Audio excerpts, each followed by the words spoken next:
Hello everyone, this is King and welcome back to my Let's Play on Tactics Ogre Reborn. This is the third adaptation from Let Us Cling Together, the PS1 original version, and the remake for the PSP, Let Us Cling Together. In the previous episode, we did our very first battle inside the gates of Almorca, where we fought Bapal, the Berserker, and it was quite a easy fight. It's very generic. This is the first two fights you'll have when you first enter the game. There isn't much you can do. It's all you really are doing is just standing behind the sidelines. The first phase right here for Bapal is the tutorial. In the second phase, you're literally just lingering around, twiddling your thumbs. There isn't really much you can do in this fight. Your companions, Lance and Canopus, and along with Midrin, Gildas, and Warren, will take care of everything, so you just sit back and relax. In this phase here, it is the Almorc passageway. I believe this boss here is a knight, and let's find out what his name is. He is Agares. So Sir Agares is our second opponent. Again, this is a relatively simple fight. Overall, there wasn't much we could actually contribute to, but it was an easy fight overall. I believe with our stats, we weren't really targeted much because we had such a high vitality that the rest of the enemies either targeted Vice or Quechua. In this particular case, Vice is relatively lower level than he should be because in the previous battle he did die. Well, he didn't die, he got to the point where he had to use an escape stone. So he was critical and he had to leave. As we watch the fight here, there isn't really much to see. I tried to condense the video as much as possible, but overall, when it was my turn, I just moved up and tried to get as much hits in as I possibly could. But again, the entire team or our entire companion pretty much took care of everything. There isn't really much you can do. As you see here, Agares has some dialogue, and Canopus just responds with his comical self, saying, "Why not just hire us? Ha ha ha." And he responds with, "No, I don't want you betraying me later down the line, whatever." But the thing is, I believe wholeheartedly if Agares actually accepted the offer, he might have actually lived that day. But instead, he said no. Therefore, he died. Tale says that that's the reason why he died, but it is what it is. That's what you get. In this fight here, Quechua actually ends up dying, and I was really confused for the longest time. Well, it wasn't for the longest time, it was just for like a brief moment as to why she died. The reason being, I was thinking to myself, why on earth did Vice die in the first battle? That's never happened to me before. And B, why did Quechua die in this battle? That's so weird. But if you pay attention to this battle, I don't really get targeted as much. There's going to be several instances where I can get hit by either a ranger or a spellcaster or whatever or what have you. But they will literally go out of their way to go hit either Vice or hit Quechua. Some of them even get right next to me just to put a spell on Quechua. And this is when I noticed that when I was coming through the editing phase, I was thinking to myself, oh, that makes sense, because all of the AIs ignored me. So instead of having 3 targets to hit, they were really only focusing on 2. That was Vice and Quechua. So that was able to get Quechua to critical, and therefore she had to use her escape stone and she fled. So as you see here, that witch went right next to me just to put a spellcast on Vice. She could have hit me, she could have hit any one of the white knights. No, she chose to go straight for Vice. And in this particular case, Vice is underleveled, so he's doing less damage than he would originally be doing. You see here, the ranger, she could have hit me, but she chose to hit Quechua, and it pretty much goes on like that for the entire game. There are some cases where I do get hit, but the only time I actually recall getting hit was from the main boss, the knight. I believe his name is, what is your name, my guy? Agares? But overall, it's a smooth victory. We finished it relatively fast, like Lance and especially Canopus with his huge damage. I believe the most damages I've seen is probably from Canopus and Lance, and I've had some instances where I was doing over 100 as well. Overall, again, not too fun, not too shabby. This is a relatively short fight. I believe Quechua ends up dying here shortly. She's gonna run away right here, and there's gonna be a few turns. She's gonna get hit once, and then I believe it's actually that white. No, it's actually the soldier right there, the one that Gildas just hit. That's the one that actually ends up dealing the final blow to Quechua. Poor Quechua. Well, in this fight, after it's done, we will officially save Duke Runway. And this is a theory that it wasn't a theory, but it was a statement that Coffee Potato said, saying that if we insulted Lance 3 separate times during the beginning of the game, he'll have a all-female party for us to recruit. And here we have Quechua leaving. She uses her shift stone and she's getting out of dodge, and the battle just continues. Really, nothing else happened. We just chill there. There's nothing I can really do at this point. And I believe Canopus is actually the one who deals the finishing blow to Agarus. But back to my point, if you insult Lance 3 separate times, you'll be rewarded, or I don't know if it's a reward, but it's a Easter egg, I believe. And it has been confirmed that is true. I've done it, and I did end up getting all female parties, which was super nice. So here we go. We're going to have Warren hit, and then after that, Canopus is going to deal the funneling bow, the final blow, super quick. GG, no re. Alright, Agarus. Sayonara. We'll see you never. But if you read the Warren report, they will have detailed information regarding Agarus, so that is a good nod to the mini bosses that we do end up fighting, so good on them. Here we have Duke Runway thanking us for freeing him and giving Lance and the rest jobs and responsibilities as training his army. They leave, and then he promotes us to Knights. At this point, we can actually choose what we want to have our union or our clan name to be. I believe it's just a union name. That's what they called it. I want to see what he says. Oh, an order. So our order. And I named it King Co. just for King and Company. That's all that means. So once you name it, he'll say a generic, it's fine. And he'll give you some money and troops before you leave. And he's going to push you off to go help Leonard without a D. For some reason in the old game, it was Leonard with a D. And in this game, they took out the D for some bizarre reason. He gives you 30,000 goth and I believe 5 troops. Here you have the final farewell of the companion from Lance and the others. Basically, Lance says thank you, and then after that, everyone else leaves, and then you are left with Ravenous. Typically, in the old game, Ravenous isn't present in this particular point, and she's actually never present until very, very late game, and I will explain more to why she's here now. But she's going to leave you with a few advice, and then after this, Quechua's going to get very snidey, or she's going to make a quick snipe remark, and I found that hilarious, so check this out.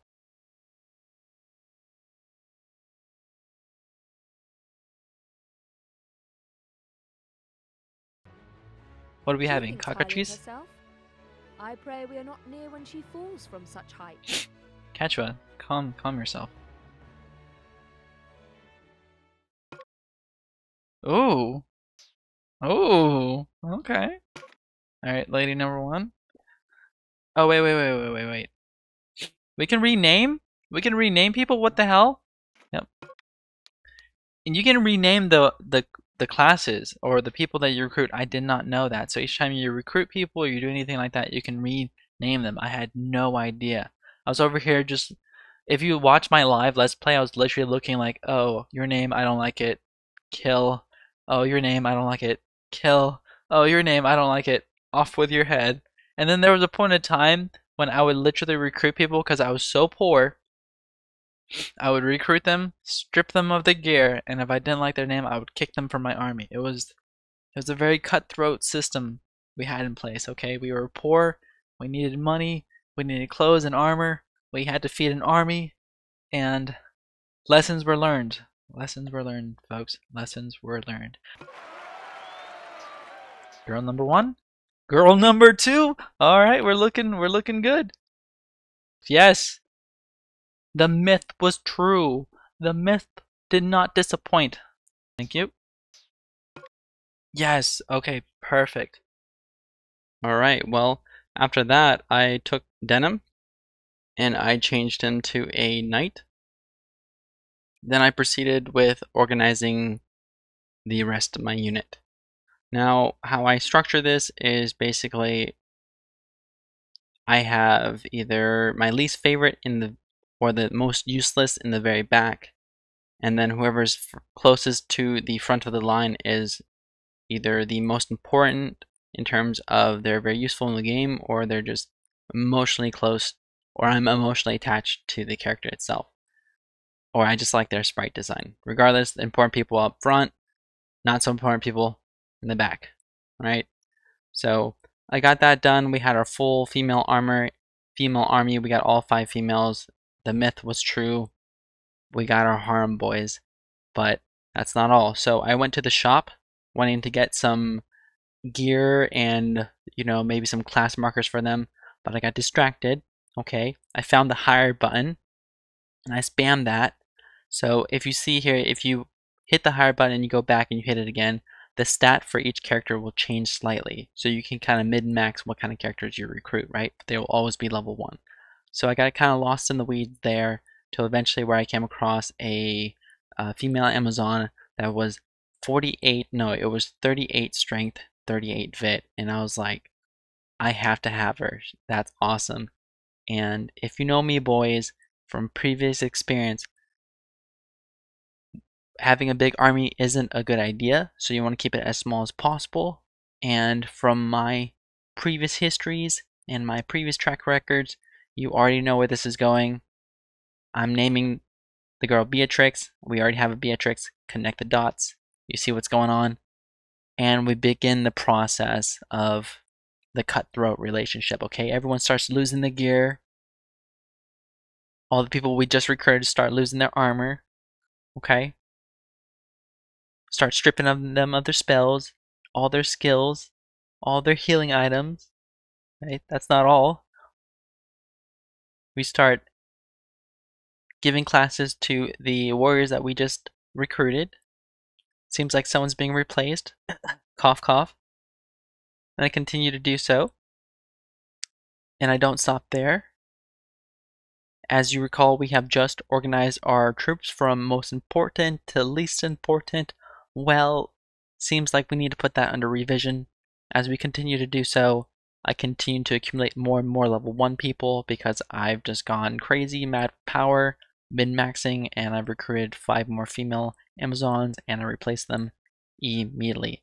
So as you see here, I begin to reorganize everybody in the new hierarchy, and basically, if you see the line where Vice and Quechua is, anyone behind them is considered either benched or useless.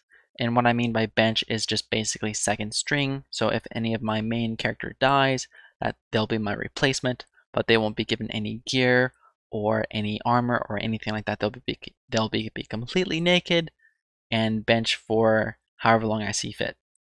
I then proceed to buy a bunch of armor and equipment I thought was necessary, and unfortunately there we came across a few incidents where I actually lost my data.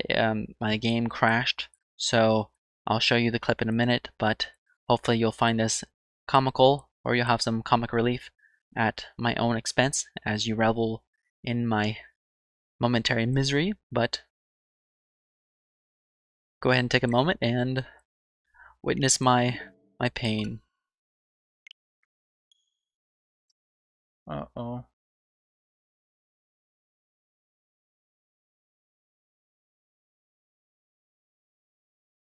Hopefully it auto-saved, because if it didn't, we all kind of fucked.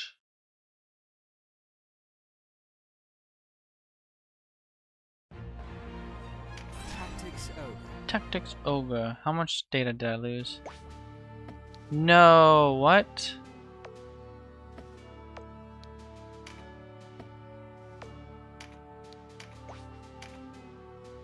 No, it's everything. I lost everything. Oh my god, no. It's so, it hurts. The pain is real. Why did I make denim ice again? Why was did I get to choose your element? No, I didn't. No, I did not. Got it. Okay, that makes more sense. No, that's right. God, dude. Okay. Jesus. All right. And immediately after that, I went straight to work with stripping all of my current party members of their belongings, spells, and skills in preparation of restarting absolutely everything we have just done so far. But what you'll see as a few short minutes took me literally hours to catch back up.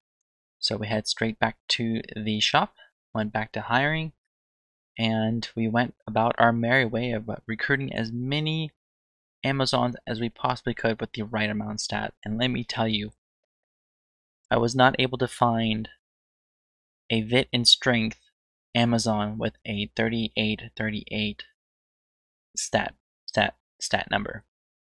On another note, the highest Vit I'll ever see a Amazon go is 39. I can never see Vitality go above 40 or even at 40 above 39. I'd always see sometimes Strength hit 40, 41, even sometimes 42 at times, but never Vitality. Maybe for Dexterity and Attack, I'll see sometimes where it hits 40, I believe it's 39, or is it 59? Whatever the number was, I had to go back and check, but it's just like 99 on the end digits, and it'll either have a 5 or 6 on the bit number. So it never really worked out for me. It was 40, so it was either 39, 39, and then 35. And sometimes I get 36. I don't think I ever got 37. If I did get 37, I probably would have purchased it. But after that, we went straight back into the party system, and we went class after class and changed them exactly to the appropriate class that we wanted them to be. I knew exactly what class I wanted them to change to, so like a experienced vet, I came in there with the burning rage and speed of a veteran who's been playing this game for years, as if I was, not that I am, and just speeded through that crap. I just went balls to the wall and did as fast as I could. I just went boom, boom, boom, boom, and trying to get everything done. But it did take a long time. So we had our Deneb changed to a witch, we had our Beatrix changed to a warrior, we had, I believe it was Elle to a Valkyrie, Sense to a archer, and we started using the leftover healer at one point, but I didn't show it in this fight. Then we are going to go straight into equipping our players with whatever they need to have. Whenever you change a class, the character has a ability to auto equip. This is a feature you can change in the settings, but it was quite nice in this particular case where I didn't have to repeat everything. I just made a few changes and we were good to go. Next up, we changed Denim's equipment to the appropriate knight setup. I wanted to give him the crossbow and shield. If anything, I'll be using a crossbow and hammer in the future, but again, sometimes I just need that poke damage, so I'll be using a crossbow. And at this current time, I have higher ranged attack than I can have higher melee attack, so that's the reason why I chose the, what is it called, crossbow. Plus it deals smashing damage, which is something that not a lot of enemies are resistant to, especially early on chapter 1. As here we went straight on to equipping all of our spells to our appropriate characters. I noticed here that we were missing a few, so I knew I had to go back to the store and make a few purchases. And that's exactly what I did. Right after equipping them with whatever I could.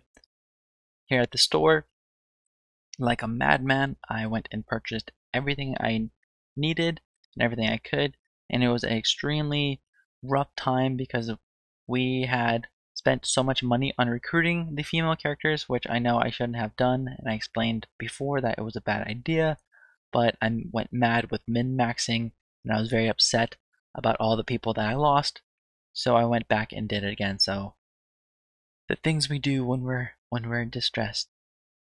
I went back and bought all the appropriate spells for the witch or the enchantress, the Valkyrie, and the healer. And as for me, I bought an extra heal spell for the knight. Back in the class selection, we made sure everyone was properly equipped. And like last time, we just went there with a full raging force. I do recall having to go back to the shop for another reason. For God knows why, I choose not to do everything at once. Maybe because it was a money issue or what have you. I definitely made a few trips back to the shop. So after doing that, we saved because of PTSD. It's real. After successfully saving, we go back and see all the appropriate items we need at the shop. We knew that we have properly geared up all our allies. We have just enough money, or will make just enough money, to equip all of our party members with the appropriate items. One of the few mistakes I have made in the live stream I did earlier when the game came out was not purchasing any of the items. I couldn't really justify spending money that I didn't have on items that couldn't, or that I didn't know that would potentially help me a lot or not. Now, on top of that, I didn't know how long they would last, unlike boost cards that last for the entire duration of the fight, or stat bonuses that are permanent and stay with you throughout the character's livelihood. I didn't know how long these pills would actually last, but after watching Coffee Potato and hearing his advice, I did make sure I reserved some funds for these items, because Breach and Weaken and having the spell, was it called, Sidestep was important, and then a few other ones. Not Spell Strike it's for the accuracy. So if you're having like an enchantress, which we know that poison is really strong in this fight now, and it scales based on max HP, having a increased accuracy on an enchantress will give you the difference between 10% and literally 50%. It is night and day difference. You absolutely need that. If you have the enchantress do a auto buff skill that gives you spell strike, and you add the item on top of that, you can almost guarantee whatever status ailments you want to affect will land. So in this particular case, this really just kind of solidifies the need to not min-max anything, how that's not really important. If you watch Coffee Potato's stream, he does explain to you that stats don't really matter, base stats do, in terms of what class you choose. That kind of determines what your base stats are. They're very minute and they don't change. He explained it really easy whenever he was trying to explain the challenge run. It was all about armor penetration, armor piercing, trying to break that armor. So this is why unique characters like Canopus and Denim works really well, because they have such high base stats that they can get away with using weaker items that have better status ailments, such as weaken, breach, poison, stun, or even some other things that can make the character more viable. For the generic characters, they are stuck with using the strongest weapons, because if they don't, they can't get past the armor pen, and they're stuck doing 1 to 2 damage. This is why Terror Knights are very useful as well. Hillcraft is also very useful, and here we are saving again, because again, PTSD is real. I finished it off by doing the Warren reports and reading all of the Warren talks. I put on my Hero of Goliath medal, read all the Warren reports, and after that we chilled. Everything was done. All the past work has been recovered. We are now decompressing from the PTSD of losing all our work. And now we are going to be looking at our next objective in the eye. Back to the face of Almora Castle, we need to head to the Tynemoth Hill to go save Leonard without the D, because they took away the D in Leonard's name. Like, a lot of people's characters' names have been changed, but it is what it is. But folks, that is going to be it for this episode. Thank you so much for watching. Hopefully you enjoyed this experience and you had a little laugh at my expense. Again, it wasn't that big of a deal. Things like this happen. We'll just be more prepared for it next time. I am enjoying myself while making these videos, and hopefully you're enjoying watching it. Please be sure to like and subscribe and comment on what you like about this video, what you dislike about the videos, and what you think can actually help improve. I'd love to hear what you have to say. If you have any tips or tricks, again, I'm no expert. If you have any advice you want to give, I'm open to it. If you know anything, or if you even have questions, I'll try to answer it to the best of my abilities. But that is going to be it for this video, folks. In the next episode, we'll have our experience with the Tynemoth Hill. So I'll see you all in the next one.